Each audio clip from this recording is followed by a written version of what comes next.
The roundtable for the Subcommittee on Federal Law Enforcement will come to order. Welcome, everyone.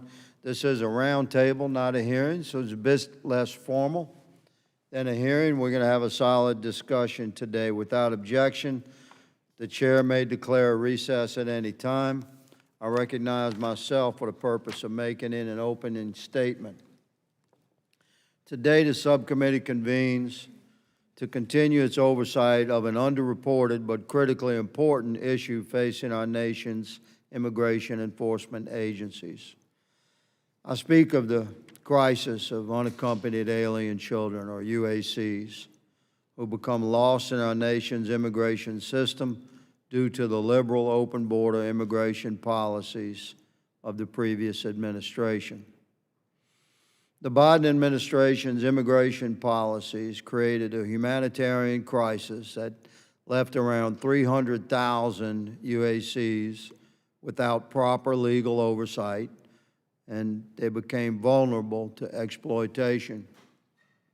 Our southern border became an enormous national security liability during the Biden years, becoming a highway for organized crime, including widespread child trafficking into the United States. Further, the Biden administration prevented the effective processing and monitoring of unaccompanied alien children, monitoring that was meant to prevent these children from falling into further abuse. Last July, the subcommittee held a hearing addressing the UAC issue. In that hearing, we examined a devastating report by the DHS Office of Inspector General, which exposed the previous administration's shocking conduct toward UACs. This report revealed that ICE did not effectively oversee UACs processing upon placement with sponsor families, failing to maintain contact with hundreds of thousands of immigrant children. Crucially, the Biden administration denied HHS's Office of Refugee Resettlement, or ORR, that's the agency charged with matching the children with sponsors. They denied them the ability to share its UAC data with ICE. This fueled a cascading crisis of unaccountability. As a result, the full extent of the Biden administration's failure to protect and monitor UACs is still coming to light. A subsequent audit by HHS OIG, released just this month, found that during the Biden administration, the Office of Refugee Resettlement conducted required monitoring of UAC care facilities in Texas and Florida only 69% of the time. ORR created numerous opportunities for facility staff to be onboarded without undergoing background checks, creating countless opportunities for traffickers and predators to gain access to migrant children. Upon taking office, the Trump administration immediately took measures to reverse President Biden's harmful policies. Under its new leadership, ORR promptly restored responsible, strict sponsor vetting requirements that the Biden administration had dismantled. President Trump also restored ICE access to the ORR database that contains information about UACs and their sponsors, finally allowing for proper monitoring of these vulnerable children to begin. These and other enforcement efforts have seen results. The Trump administration has recovered 146,000 UACs since taking office. However, Biden-era immigration policies have had lasting effects. Countless thousands of UACs remain unaccounted for in our country. Tragically, many of these children have been subjected to assault, forced labor, and worse. The Department of Justice continues to announce indictments against illegal aliens who have trafficked children into our country. By taking advantage of loopholes that existed during the Biden administration, child traffickers abuse the UAC sponsorship process to falsely claim family connections to migrant children. The extent of abuse endured by some of these children is disgusting. Each trauma they experience represents a preventable tragedy born from the policies of the Biden administration. More must be done to undo the damage wrought by the Biden administration, literally generational trauma forced upon our nation. Congress is ready to partner with President Trump to provide our federal law enforcement agencies with the tools they need to rescue these children and bring criminal child traffickers to justice. Today, we have assembled a panel of expert professionals to shed light on the nature of the problem from the ground level. I look forward to today's discussion and the insights that our attendees can share. I would recognize the ranking member at this time for the purpose of making an opening statement, but there are 0 Democrats present. So I'm pleased to welcome today's panelists. Dr. Jared Sadulski is Vice President and co-founder of Guard Against Trafficking, a nonprofit organization that works at the intersection of criminology, field-based intelligence, and frontline operations to help identify, prevent, and disrupt human trafficking. Dr. Sadulski is a globally recognized expert researcher in anti-human trafficking and serves as a consultant on the subject to policymakers and law enforcement agencies in numerous countries. Mr. Chris Clem is a former Chief Patrol Agent of the Yuma, Arizona sector in the U.S. Border Patrol. Chief Clem retired from the agency in 2022 after serving nearly 3 decades at the front line of American immigration enforcement. Following his retirement from USBP, Chief Clem served as Senior Advisor to the Secretary of Health and Human Services, Robert F. Kennedy, Jr., working with HHS's Office of Refugee Resettlement to implement systems to locate missing, unaccompanied alien children. Finally, Mr. Julio Rosas is a field reporter with nearly a decade of experience covering impactful stories on the ground. In addition to covering border issues broadly, Mr. Rosas reported extensively on the 2020 BLM and Antifa riots and the subsequent Biden-Harris border crisis. Mr. Rosas previously served in the Marine Corps Reserves and is currently covering the ongoing anti-ICE protests and riots. We appreciate you all being here today and look forward to your testimony. Let me remind the panelists that we've read your written statement and it will appear in full in the record. Please limit your oral statements to 5 minutes. As a reminder, please press the button on the microphone in front of you so that it is on and members can hear you. When you begin to speak, the light will turn green. After 4 minutes, it will turn yellow. When the red light comes on, your time has expired. We'll ask you wrap it up. I now recognize Dr. Sadulski for his opening statement. Chairman Higgins, distinguished members of the committee, thank you for the opportunity to testify. The work that my partner, Allie Hopper, and I do through the anti-human trafficking nonprofit Guard Against Trafficking involves going into prisons in the United States and abroad to interview traffickers to gain an understanding of human trafficking from the lens of those responsible for it. Today, the information that I have to share is going to be coming directly from people that are incarcerated for trafficking. It's also going to involve UAC children that I've talked to at the border. Chairman Higgins, I'd really like to thank you for championing this issue.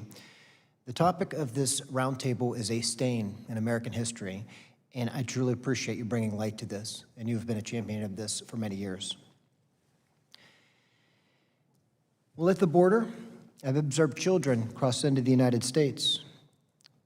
In one particular group, there were children that came over a hill from Mexico. They were cold, they were wet from the elements, they were scared, and they were unaccounted, or they were unaccompanied. When I asked, I said, well, you're an American now, where are you going? A little girl about 5 years old held up a piece of paper and said that the bad man gave me this piece of paper to request to be what I think she said her new daddy, but referring to her sponsor.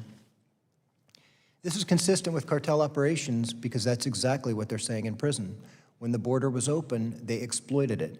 They exploited it with hundreds of thousands of children, many of which came through that process, just like those kids I met, that were given the name and phone number and sent to unvetted sponsors that has led to unprecedented child trafficking. Our research has led us to speaking to Margarito J. Flores. Mr. Flores was responsible for establishing a pivotal illicit narcotics distribution network for the Sinaloa cartel across America. Mr. Flores worked with some of the highest members of the Mexican cartels, in particular the Sinaloa cartel. Mr. Flores voluntarily cooperated with the United States government, and his cooperation contributed to the investigations and prosecutions involving senior leadership of the Sinaloa cartel. His interactions with the cartel provided a first-hand look into their child trafficking operations, which I'd like to share with you. Mr. Flores, which provided me permission to use his name in this roundtable today, explained the process of child trafficking at the hands of the cartel. Mr. Flores explained that the cartel has a portfolio of girls in a booklet for purchase.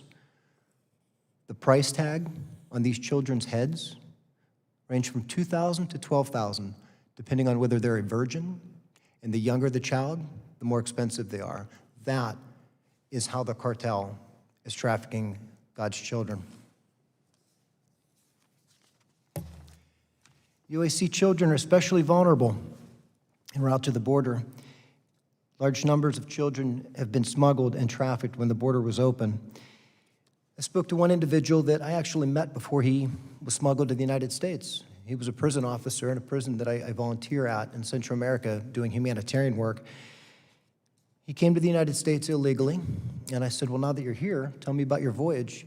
He explained stepping over the skeletal remains of children during the previous administration who either died of murder or of starvation, which were real threats that he was experiencing.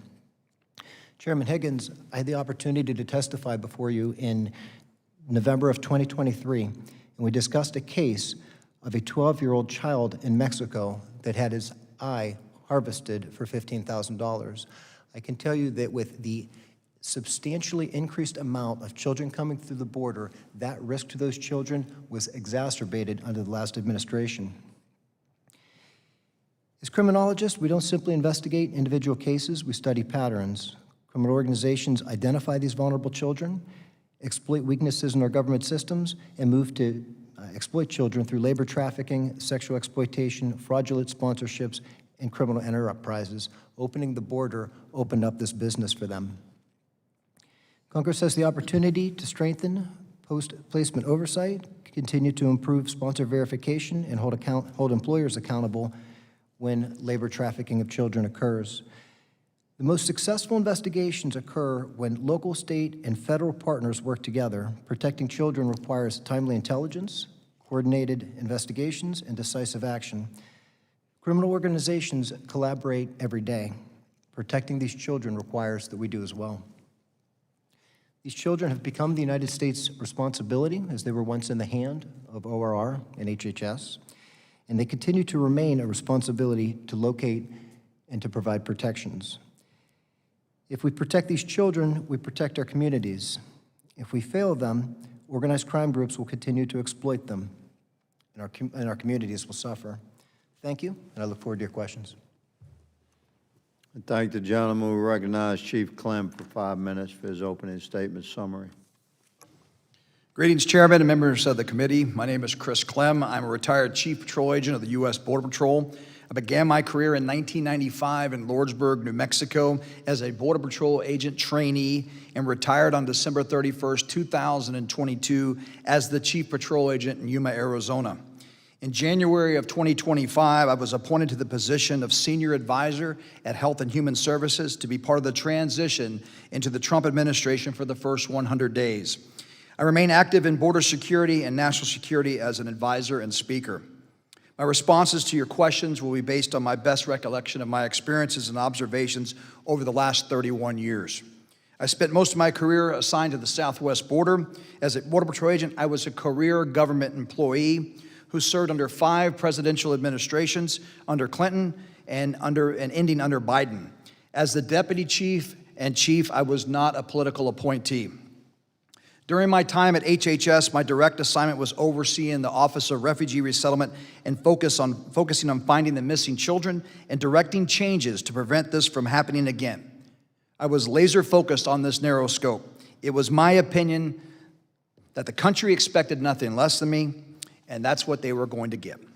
I immediately stood up an internal task force from the Office of Refugee Resettlement Integrity and Accountability team to go through all the cases that were suspected of fraud. This has evolved into a highly efficient collaboration center that complements criminal investigations upon encounter and throughout the child's time in ORR system and supports sponsor verification processes. Additionally, because of my background and relationship with federal law enforcement, specifically Customs and Border Protection, we were able to ensure that every UAC encounter at the border, whether between the ports or at the ports, a Homeland Security Investigation Special Agent would respond to conduct an interview into the encounter. In other words, an immediate action was taking place to address the smuggled or trafficked UAC, to include responses to the alleged sponsors or family members' locations that the child or the smuggler claimed to have planned with prior to entry. This helps ensure any criminal activity is addressed early in the event, rather than responding days, weeks, or months later. A little side note to that is under the Biden administration, the UACs were not served their charging documents for up to 120 days after they were sponsored, which made every case a cold case when we went to follow up. The initiative has evolved into a more robust DHS-led interagency UAC task force that again prioritizes the child's safety and targeting the criminal network involved in cross-border and domestic trafficking. UACs are the most difficult to deter from illegal entry due to protections provided by the Trafficking Victims Protection Reauthorization Act, TVPRA. TVPRA requires U.S. Border Patrol agents to turn over UACs from non-contiguous countries to Health and Human Services within 72 hours of the arrest. Because of the short timeline, Border Patrol has limited options and limited consequence options. TVPRA is a driving force on how the Border Patrol handles UACs. In our current administration, there's a stronger focus on screening UACs from contiguous countries for voluntary return eligibility. Mexican UACs 14 to 17 are placed in removal flights to the interior of Mexico. However, not much else is done otherwise due to the TVPRA. A good example is when we're using Title 42 for immediate expulsion. UACs were exempt from Title 42, making it more likely that UACs would remain here after being processed and turned over to HHS. This was a loophole being exploited and the reason for the UAC surge during that time. In my experience and information provided through briefings, parents did this on purpose to use their children to justify getting a stay once they made illegal entry, since their children were already here. This also fed the separating families narrative. The Biden-Harris administration pushed for increased processing capacity to reduce time in Border Patrol custody. DNA testing was only done if we suspected fraud, and because of the overwhelming numbers, it seldom happened for adults, and UACs were never DNA tested. It is my recommendation that solutions begin with addressing TVPRA to eliminate loopholes being exploited by smugglers using UACs. Earlier in June, Acting Attorney General Todd Blanche, DHS Secretary Mark Wayne Mullen, and others held a press conference. The purpose of the press conference was to acknowledge the cooperative efforts between departments and agencies in targeting traffickers and finding the missing children. This is absolutely what is necessary and will continue to be an enduring mission. While I recognize that immigration enforcement receives mixed reviews, it's a critical piece of our immigration system. No exceptions should be made when it comes to protecting children. Due to time, I'm going to wrap this up. In the last 3 years, I've visited and spoken with over 50 cities in 20 states. And one area I can tell you, Republicans, Independents, and Democrats have agreed to is about protecting children. Now we just need to get focused on protecting these children and continue the pathways that have been set under this current administration. I look forward to your questions and helping with solutions. We thank the gentleman, and we recognize Mr. Rosas. Is it Rojas or Rosas? Rosas, sir. Rosas says. We recognize you for 5 minutes to summarize your opening statement, sir. Thank you, Chairman Higgins, for the opportunity to participate in today's conversation on this important topic. The goal of my statement is to not only talk about the horrific situations that unaccompanied minors face during the disastrous and deliberate border crisis under the Biden-Harris administration, but it is also to serve as a warning. And my warning is this: another crisis on our southern border is currently building, especially if Democrats take back control of Congress in this upcoming midterms and the White House in 2028. I say this because I have recently returned from Tapachula, Chiapas, which is on Mexico's southern border with Guatemala. I was there to report on migrants leaving the city in a large caravan. Many people in this caravan were from Central and South America, and it included young children. This is the fourth caravan to leave Mexico's southern border just this year. While the participants in these caravans have said they are simply going to other parts of Mexico in search of better job opportunities, it is not a coincidence they are trying to reach cities that are close to the US-Mexico border, such as Monterrey and Tijuana. When asked if they would like to enter the United States at some point, say when President Trump leaves office, the migrants said yes.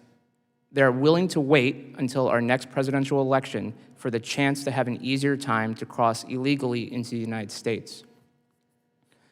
One man told me during my time in the city, said, most of my friends think it is better to stay in Mexico and work until Trump leaves.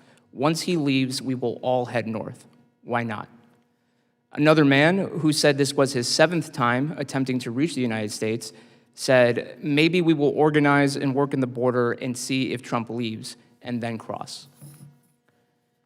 These migrants also said they happily approve of the efforts of Democrats in Congress to defund or abolish the Department of Homeland Security and U.S. Immigration and Customs Enforcement. So think about that. The actions and words of some in Congress, not to mention the anti-ICE rioters across the country who are attacking law enforcement, are helping set the stage for another migrant crisis should their side gain power again. Now, whether they will be able to accomplish their insane mission will be up to the voters. And that brings us to the topic for today. One reason why it is imperative there cannot be another invasion of our country is because one of the biggest sets of victims in these situations are the migrants themselves. And of course, the Americans who are also harmed. During the Biden-Harris border crisis, I saw children, anywhere from 5, 6, or 7 years old, arriving without their parents on a nightly basis. They would often tell me their parents were in their home country and were supposedly traveling to a family member in the United States. Now, I had no way to verify if that was true or not, but what was disturbing to see in the aftermath was that Health and Human Services, headed by Javier Becerra, decided it was better to not verify because the process took too long and they wanted children out of federal care as quickly as possible due to the number of minors arriving on a daily basis. The Biden-Harris administration prioritized avoiding bad optics over the well-being of these children who came to our country because of the Democrats' open border policies. I was given video by sources showing the overcrowding of these holding facilities and witnessed Border Patrol agents avoiding the border because they could not bring in any more people due to the overcrowding. This is why Democrats and anti-ICE rioters' claim of fighting for the immigrant community today is hollow.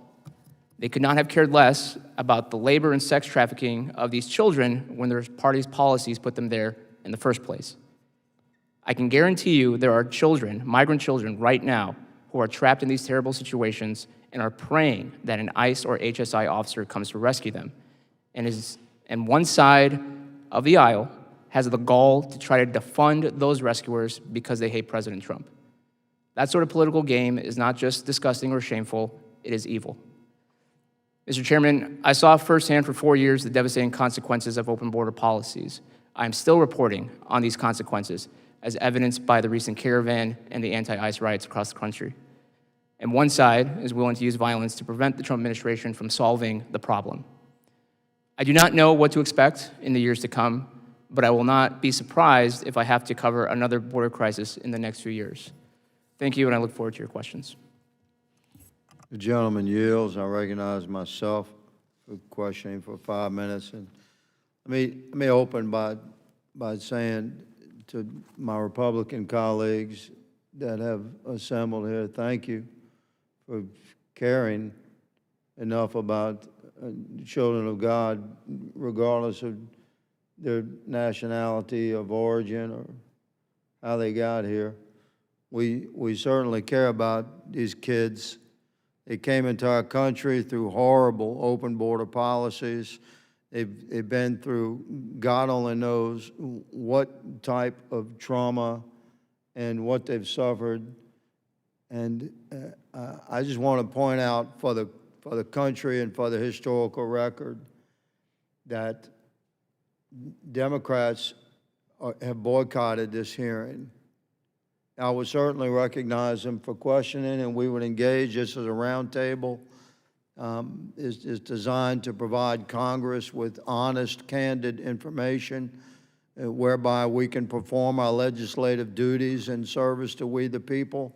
And clearly, our Democrat colleagues don't actually care about these scores of thousands of tender-age children that yet remain lost in our country.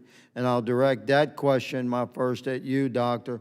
How many tender-age kids, just setting aside for a minute the 14, 15, 16, 17-year-olds, let's say that they're, from a reasonable man's perspective, old enough to handle some of their own business. Let's talk about the tender-age kids.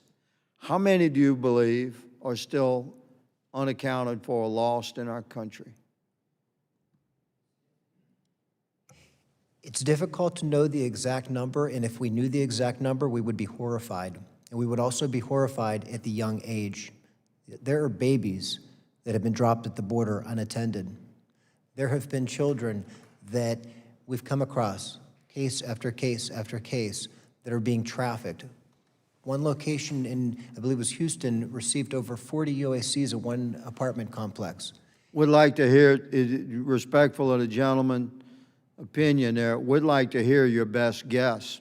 We had 300,000, we have roughly estimated, came across the border. We've located, in, to some extent, about half of them. That leaves about 150,000. Of those, I estimate about 75,000 are still unaccounted for tender-age children. Am I accurate at all, or and please correct me if I'm not? I believe the number was closer to 463,000 That came across the border during the Biden administration, of which there was a Office of Inspector General report that came out in August of 2024 citing that 324,000 of those children were unaccounted for. We read that. We're trying to get our heads wrapped around. We have 50, 60,000 tender-age, 8, 10, 12, 11-year-old kids lost in our country being subject to slave labor and sex trafficking? At a bare minimum. I believe that number is much At a higher. bare minimum. A bare minimum. Chief, you said every case was a cold case when you tried to find these kids because of the Biden policies. Where are these young tender-age children? Let's use a round number just to be conservative. Let's say there's 50,000 still lost in our country. 10, 11, 12-year-olds. Where are they, Chief? Yeah, I would agree that that number is around that 50, 60,000 mark, only because the majority were 14 to 17-year-old, which means... Are they in densities of population Yes. that could be loosely identified as sanctuary cities? Absolutely. So to your, yeah, absolutely, that's where they're going to be, because that's where most of these people can be protected, or in those suburbs. Okay, so in sanctuary cities is where the traffickers would naturally bring these kids. So we're talking about 50,000 10, 11, 12-year-old kids being slave labored and sex trafficked.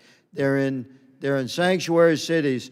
And aren't sanctuary cities the government entities that won't cooperate with ICE? They absolutely are, and that goes back to the point of every case is a cold case. The Biden, Harris, Mayorkas, Becerra administration, that's the food chain when it comes to unaccompanied children. They put a moratorium. You would not send charging documents. This is the actual notice to appear for more than 120 days. I get it. That yeah. wasn't served for a few months. Right. So so we're starting out from of cold time. case. Yeah. Respectful, Mr. Rosas, what role did NGOs play in facilitating the trafficking of these children? The human traffickers could not have done this on a massive scale without the help of the NGOs. And it was made worse because our tax money went to those NGOs. So Was it the NGOs that were largely fraudulently operating and just devouring treasure? Is that correct? Absolutely. Thank you. My time has expired, but my passion on this topic has not. I recognize Mr. Gosar for 5 minutes for questioning. Thank you, Chairman. I'm going to write to you, Mr. Rosas. I think it's very imperative that we have the financial backgrounds of all these NGOs, because you can't solve a problem if you don't know where the money's going, right? Correct. So if I told you the IRS already does this, would that make you just cringe? Yes, it would. And when I, as a legislator, asked for that report, it's completely blacked out. I'm not given the ability to even look at it. I think that's a real fraudulent aspect here.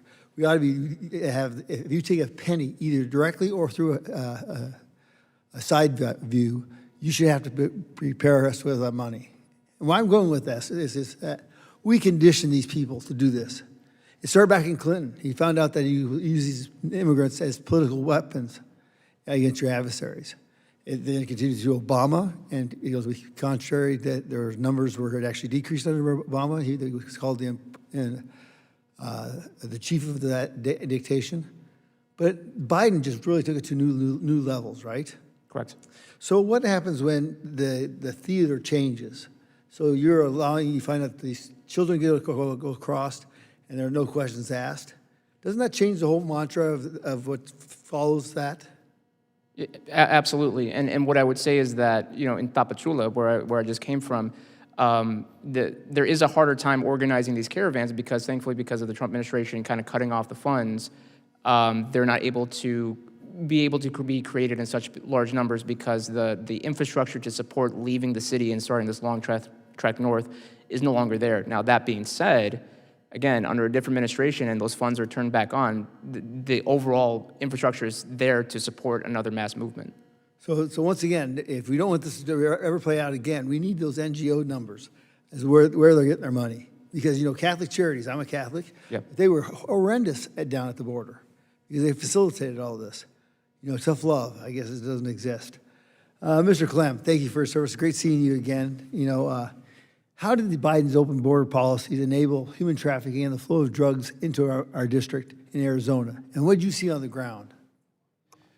Well, what I saw under that was something that I never thought I would see in my Border Patrol career, where the information that was given to the smugglers and the aliens coming across was just get to the border and Border Patrol will let you go. That has never been anything that we wanted to do.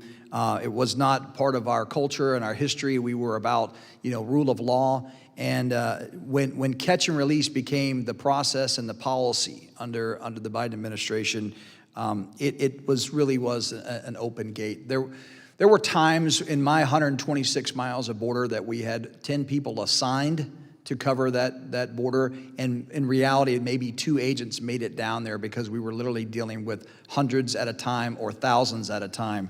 And in that, the problem lies is what's the threat in the mix?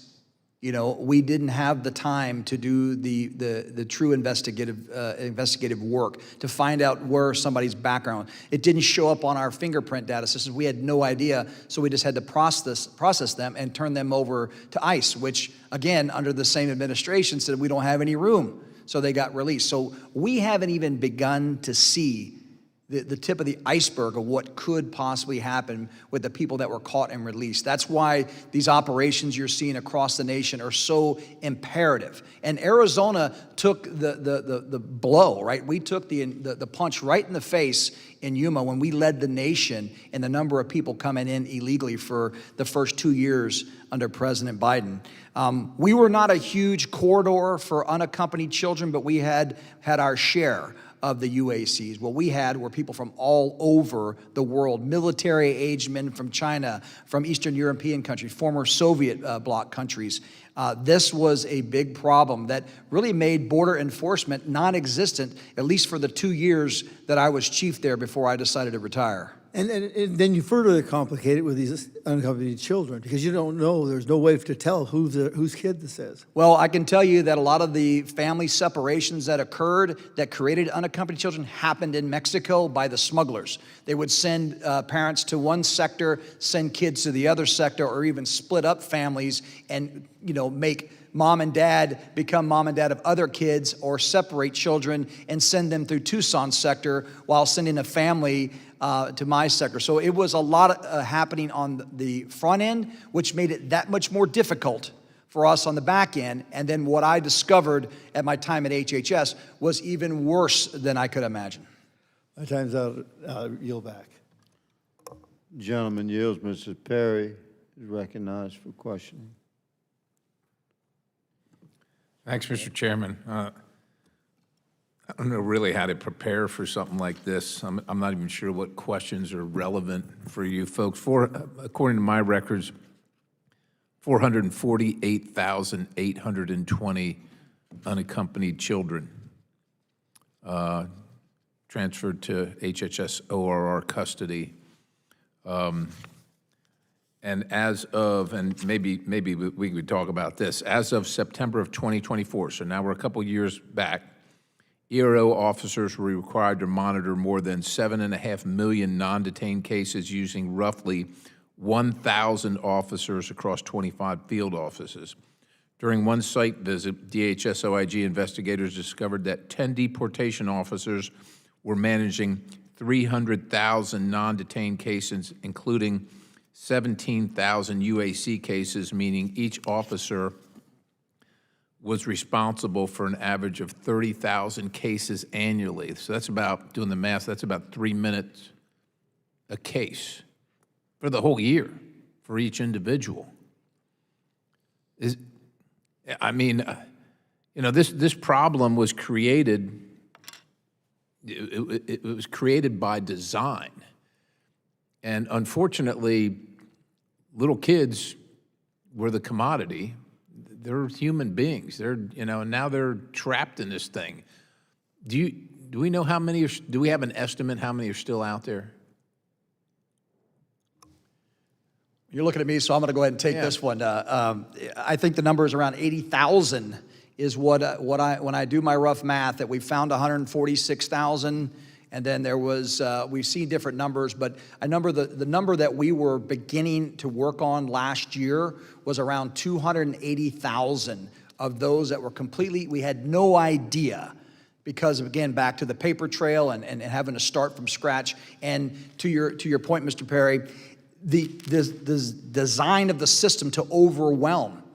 When you have those type of numbers, you cannot do your job efficiently at all when you're having to monitor that many people as a case agent.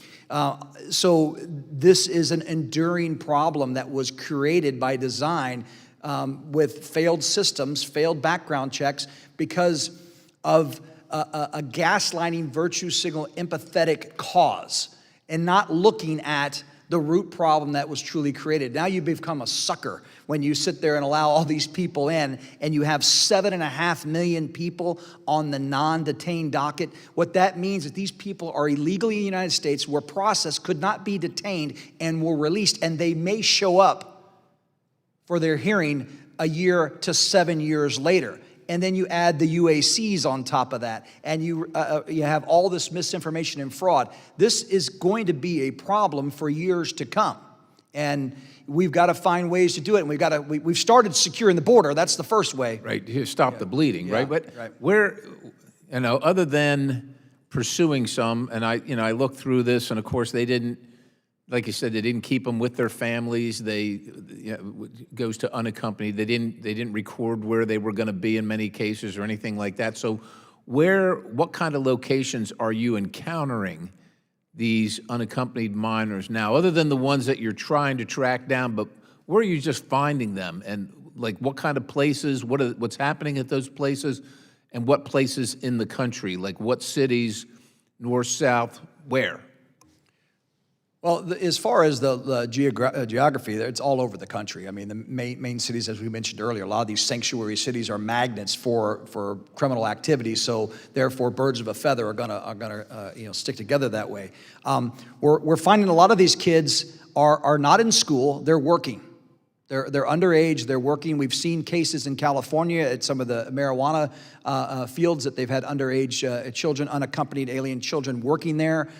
So you have a lot of that. There's horror stories that I'm not privy to anymore, but I can tell you that many of the cases that we uncovered, sex trafficking, sex exploitation, prostitution, indentured servitude, all that is real. And those cases have come to closure in the form of indictments and convictions. There's a lot out there that people can research. I don't have the investigative information anymore, but they are in places where they're not enrolled in school, which is why they're supposed to be coming here. Why one side of the political party says, "Oh, we got to bring them here," but they're being put to work. They're not being educated, even though I think they should be removed to their country. But if they're going to be here, at least put them in places where they can survive and thrive, and that's not happening. They're being exploited even further. And again, I mentioned this to Chairman Higgins. This is why those operations you're seeing play out across the country are so important. The left wants to protest ICE. ICE is finding the people that are smuggling, that are trafficking, that are abusing these kids. That is why we have to have that cooperation, not just at the federal level, but at the state and local level. And so it just infuriates me when I hear local leaders, whether it's mayors or governors, sit there and push back against what ICE is doing, because they are actually making people safer and saving lives. And so would you say that the sanctuary jurisdictions, and I have some in the district that I represent, are essentially sanctioning child abuse, child trafficking, child slave labor, child sex trafficking? Is that tantamount to the same thing? yeah, absolutely, because in their minds, the optics is we're protecting that group. You're actually allowing the criminal element to thrive when you do not enforce the law. I thank the chair. I yield. The gentleman yields. Mr. Crane is recognized for question. Thank you, Mr. Chairman. I want to say thank you to the witnesses for coming today, and thank you for your work on this very important topic. Just to summarize for the American people, of the 10+ million people that the Democrats let in under the last admin, we had close to 450,000 minors who were let into the country. They were given a hotline to call if they needed help. According to the work that your organization, Dr. Saldusky, did, we learned that there were 60,000 some calls that went unanswered. We also learned the last administration tasked one person to monitor this hotline. 31,000 of the UAC's unaccompanied minors had no address on file. Kind of hard to track them down when there's not an address on file, I would think. The Trump administration, and I'm grateful for their work, has found 146,000 of these kids, according to the new secretary. But that still means that 304,000 of these kids are still missing. I'd like to note that there is not a single Democrat member of Congress in attendance today. Did you guys on the witness panel, did you happen to notice that? Interesting, isn't it? Absolutely. These are the same people that feigned outrage over the kids in cages, which we obviously learned, those photos were taken under the Obama administration. But it just goes to show, with all the sex trafficking that has come to be highlighted globally, especially in the U.S., as Hollywood has got involved in, some of the films that have been, made trying to expose this issue, there's not one single Democrat here today. It just goes to show that they only really care about these kids when it fits their agenda. Dr. Saldusky, you are a trained criminologist, is that correct? Correct.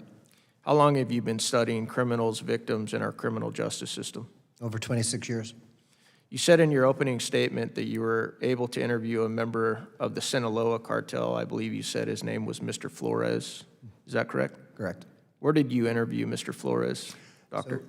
Mr. Flores, I discovered him whenever I was researching his testimony. He's testified before Congress. He's also was a key witness in the leadership of the Sinaloa cartel. That's where the interviews, that's why I initiated the interviews with him, which was over the phone. Was he in prison? No. No, okay. What was his affiliation with the cartels? He was in charge of distribution of illicit narcotics in the United States. Okay. You said that he told you about a booklet that the cartel had that listed these kids almost like a Sears catalog with price tags for purchase. Is that correct? That is correct. Did he say how many kids were in these booklets? He said many, but he did not provide a number. Did you say in your opening statement that their prices were higher if they were virgins or of a younger age? That is correct. You think that maybe some of the testimony like that is why there's no Democrats in this room today? Absolutely. Mr. Rosas, do you consider yourself a journalist, sir?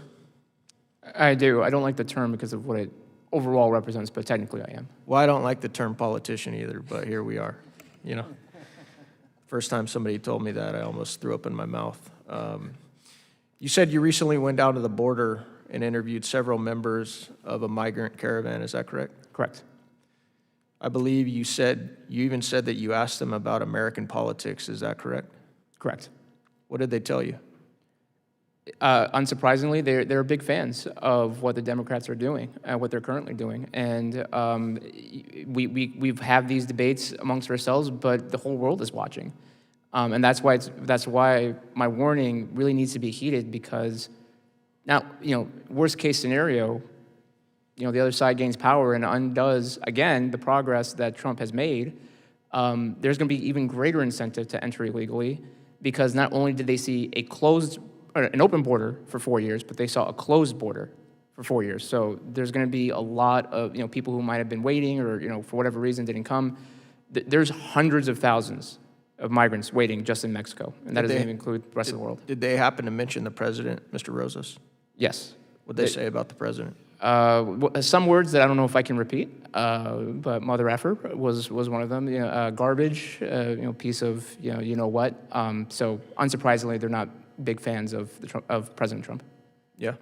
Do you think that might also be a reason why there are no Democrats in this chamber today? I'm not surprised that they're not here, because it's indefensible what their party did. Thank you. My time has expired. I yield back. Gentleman yields. Mr. Cloud is recognized for 5 minutes for question. Thank you, Chairman, and I appreciate you making sure that this stays on our conscience in America. We sometimes can have a short memory on things like this, and it's tragic what has happened in our country. I think one of you said it's just a national shame, and certainly it is that this is happening. And yes, it is odd that the Dems aren't here in spite of all the virtue signaling and gaslighting we saw about trying to help and protect kids through the Biden administration. Meanwhile, they stood up the largest human trafficking industry ever to the tune, it's tens of billions of dollars. Some estimates can go up to $150 billion industry on trafficking humans, among which as we've talked about, hundreds of thousands of kids were lost, and many, tens of thousands at least, still missing, and that's a conservative figure. Chief Clem, you talked about some of the things that the way the cartels are monetizing kids and splitting up with families and those kind of things. I was down there once when we encountered a rent-a-kid program that the cartels were basically taking kids and renting them out. I'm from South Texas, so I've had the opportunity to tour the ranches and see the rape trees where young women were abused. We had a facility in our area where they were holding young women, minors who had arrived in the United States before going to their sponsors. And by sponsors, very often, and you can back me up if you, there were cartel members on the other hand who had, maybe 10 to 20 different cell phone numbers, really all going to the same place, trafficking these kids. I had the opportunity to tour the facility, and we even went in some of the rooms while they were away at lunch and noticed the artwork on the wall of these young women who had come to our country wasn't, yay, I'm happy to be in the U.S. It was, I miss mom. They had been separated from the cartels had used them, abused them, and they just wanted to be back home with their families. So it's tragic what we've allowed to happen. Mr. Rosas, I've seen you down at the border on a number of my visits there. You talked about the cartels are, in a sense, they haven't put this away as a business idea. They're still looking to do this. That's right. That's your testimony, right? Absolutely, they're waiting. And what I would just say really quickly, as you know, during this crisis, it was actually more profitable to traffic humans in certain sectors than drugs. I mean that's insane to think about. Yeah, and the cartel mindset, when I would go down there and talk to experts like you, the cartel mindset was, in a sense, like drugs are a one-time income revenue stream, humans are residual income. And the humans wanted to be caught, because if a drug shipment gets intercepted, they lose that money. But now, because of the incentives during that time, people were willing to be caught by Chief Clem's men. Yeah. Dr. Sadolsky, I mean, you've interviewed a number of these cartel members. In your estimation, are they just kind of biding their time at the moment? Is this profit motive they've given up on? Absolutely. The model is still there, for them to traffic children through the border. They're just waiting for more open border opportunity. If I may, sir, you had touched on a point about them transferring the children to cartels within the United States. That's something I've studied in terms of what happens when the cartels bring the kids to the border. A lot of what we've seen is that they'll provide a false name for the child, a false identification, sometimes a false nationality. They depend then on the transnational criminal organization network to then actually do the labor trafficking of the child. The communications are held via the cloud to the cartels back to Mexico, and that is the link between cracking this TCO network in terms of communication. And labor trafficking, some of that's sex trafficking as well. And then, as you mentioned, even organ harvesting as well, which is, that's just diabolical. Chief Clem, you've spent years on this. Thank you for doing the good work. Could you explain the vetting, some of the vetting process, or maybe lack thereof, that was under the Biden administration? And then I'm running short on time, but we're about 2 years, a year and a half into this term. And the loopholes that allowed this, we're talking about the concern of another administration coming in.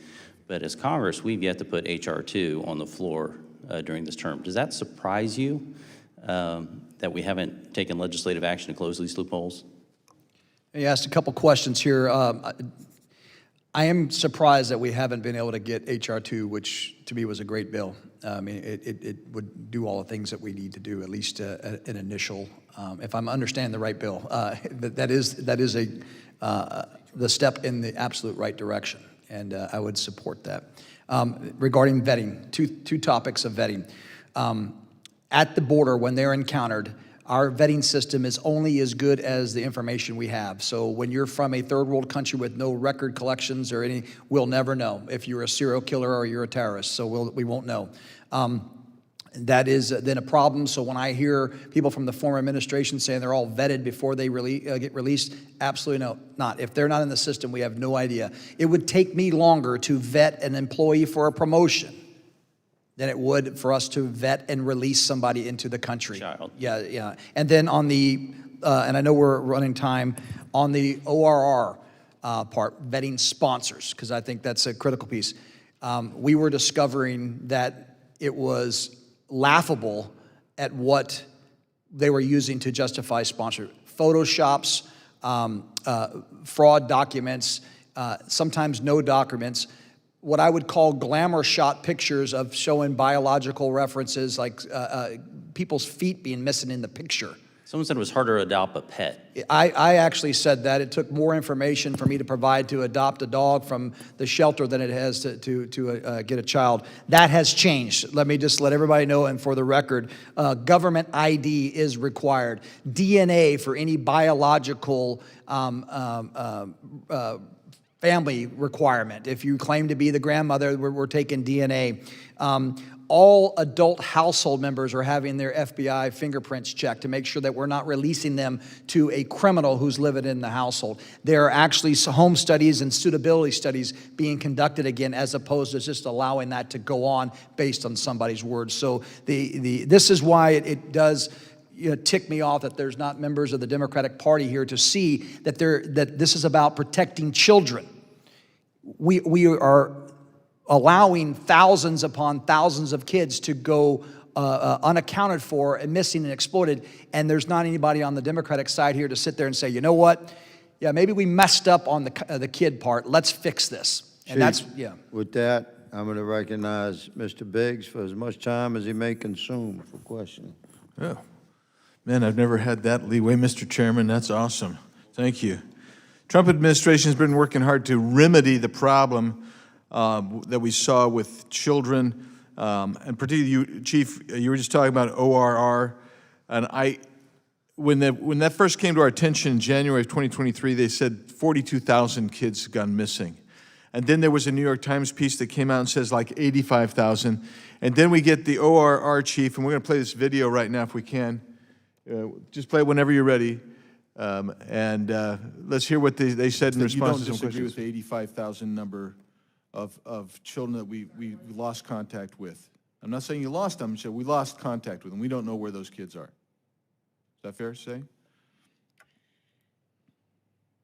We attempt to make a safety and well-being. I understand that. Let's get to the point here. Let's just answer the direct question.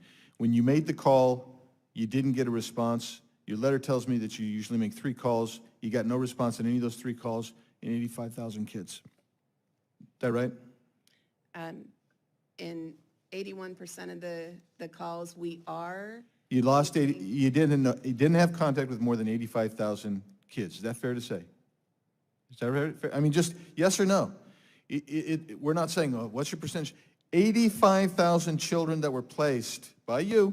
You made calls to check on them, and you made 3 calls on average. 85,000 of them.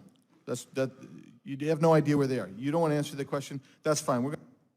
And the reality is, it turns out it wasn't just 85,000, right? Estimates over 500,000 lost. Kids that we had no idea. And the current administration's found about 146,000, just under 150,000, right? So let's talk about some of the places that some of these kids turned up. Orlando Strip Club, almost 24 young kids left at an Orlando strip club, right? You guys heard that one, I think. The pedophile who received literally dozens of children dropped off, unvetted. So I guess when we start talking about vetting and the lawsuits that came that prevent us from actually doing DNA analysis from anyone under what, age 15? You can't do, maybe it's 13, but you can't do DNA collection and hold on to them. If you could get DNA samples and hang on to them for those children, along with everybody else, Chief, what would that do for us as we try to vet where these kids are going? Well, it would be a game changer, all right? It would be a game changer because I've seen it firsthand when we used to DNA test. You would literally, look, in El Paso, when I was the deputy there, we started the pilot program with HSI to DNA test families of suspected fraud. When we ran out of test kits, sometimes we'd just show up with a Q-tip and they would literally say, okay, yeah, no, this is my friend's cousin.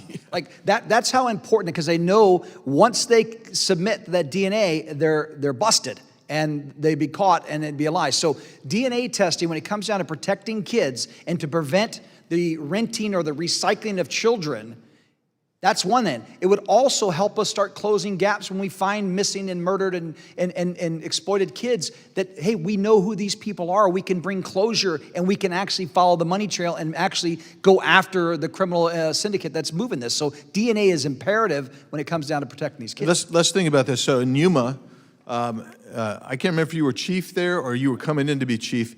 You had a movement of children, rented children, basically, recirculating. And they were ending up in North Carolina, I believe.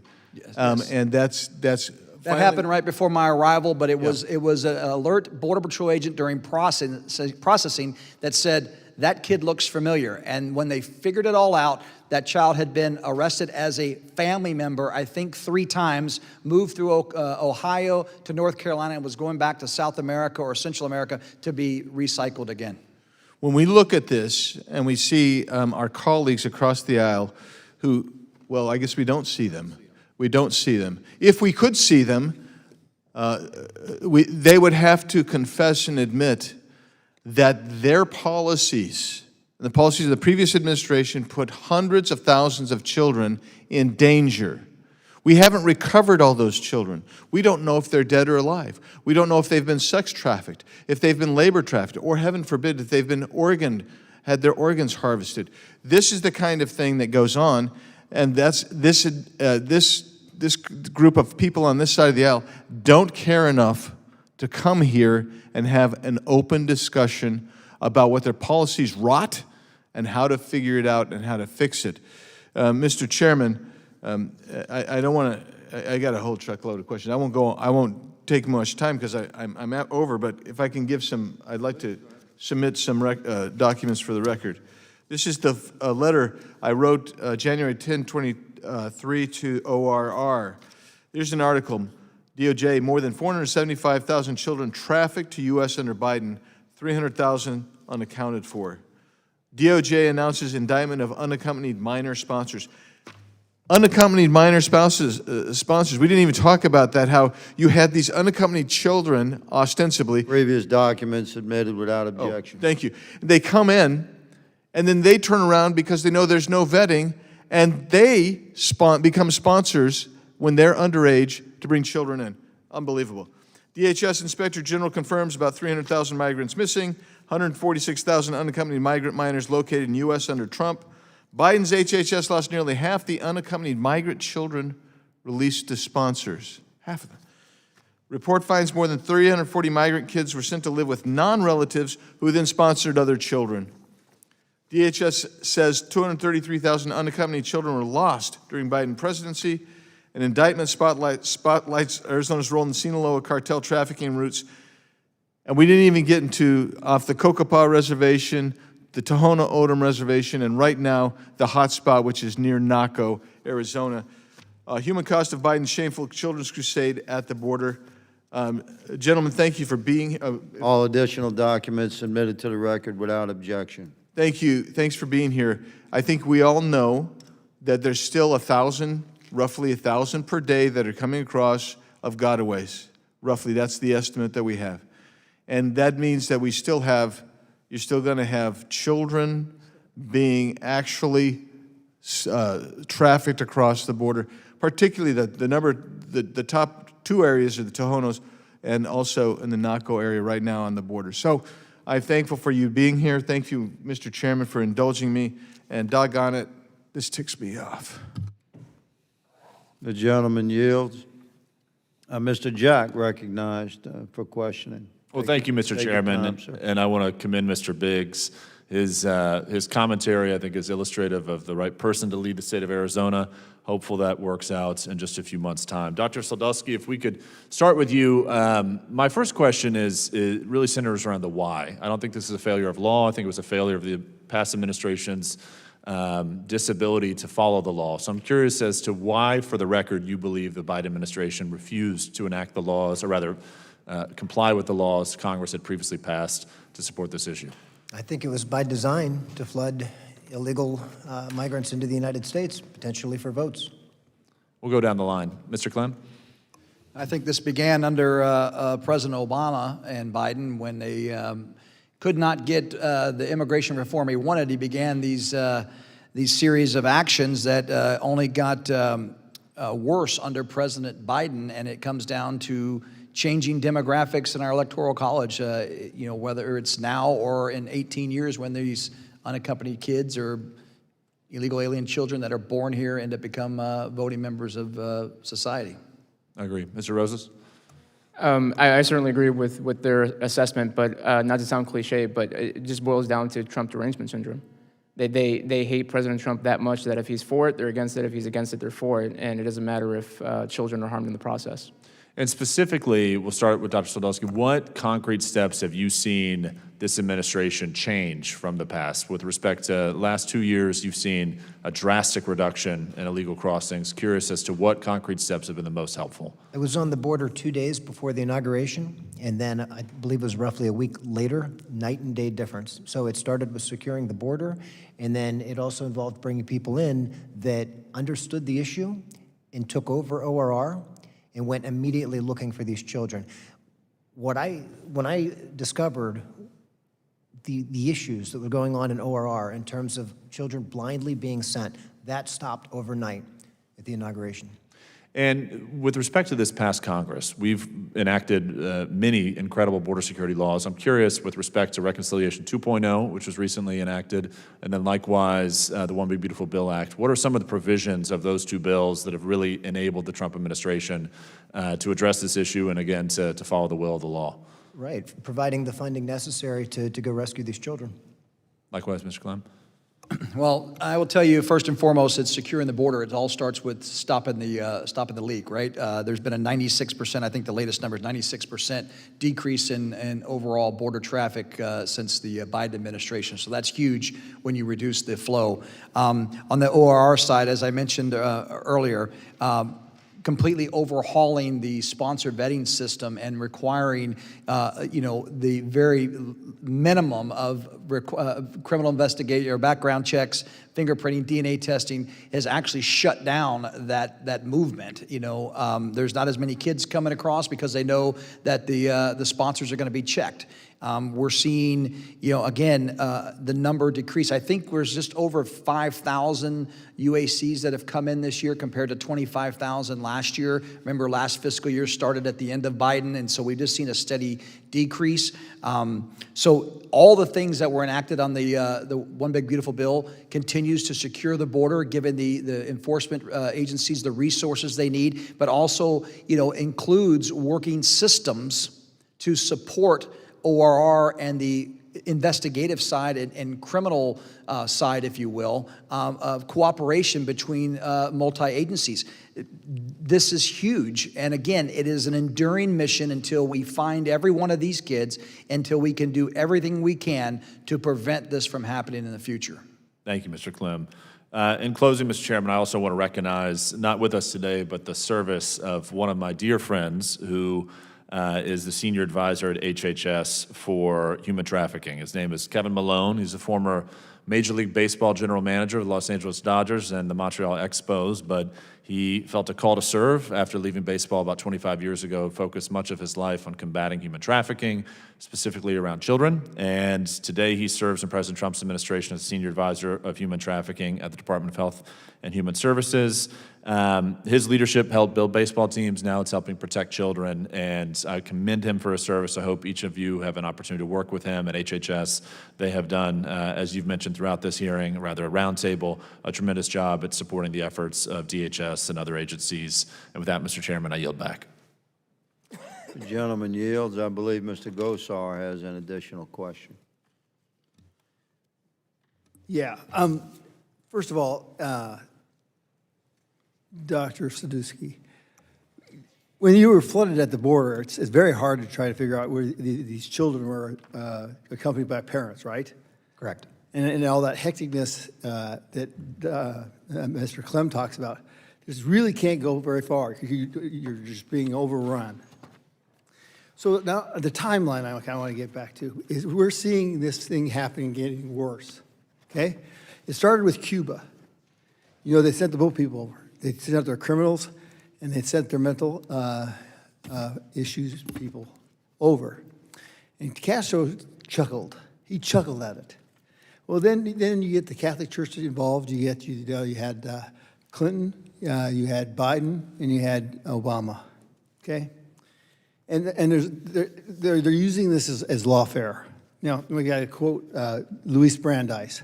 Luis Brandeis was Associate Justice of the Supreme Court. And he says, in the government of laws, the government will be imperiled if it doesn't scrupulously uphold the laws, any major or small. If the government breaks the law and invites everyone to become a lawbreaker unto themselves, it creates anarchy. That's what we had on our border, right, Mr. Clem? So my question is what happens when one side doesn't believe in the law? They're all missing.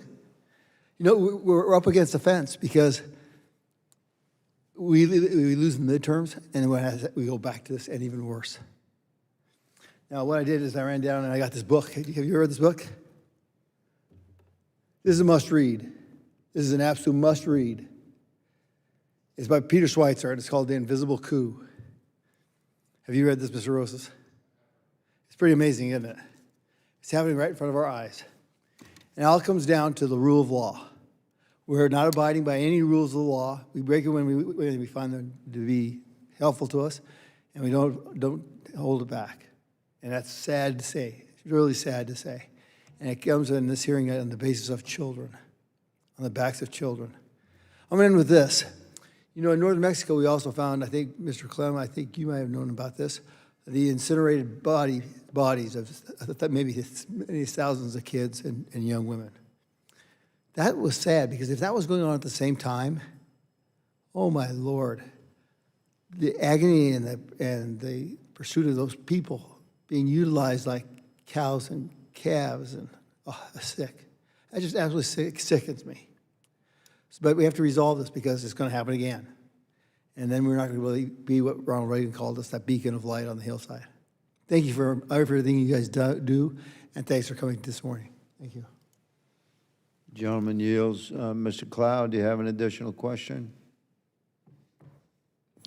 Sir, we could talk about this for quite a while, but I do want to thank you all for being here. Thank you for your service. I mean, it's just unconscionable what the Biden administration let happen, and I'm grateful that the Trump administration's there, but I'm also mindful that we still have some work to do in Congress to make sure that this doesn't happen again.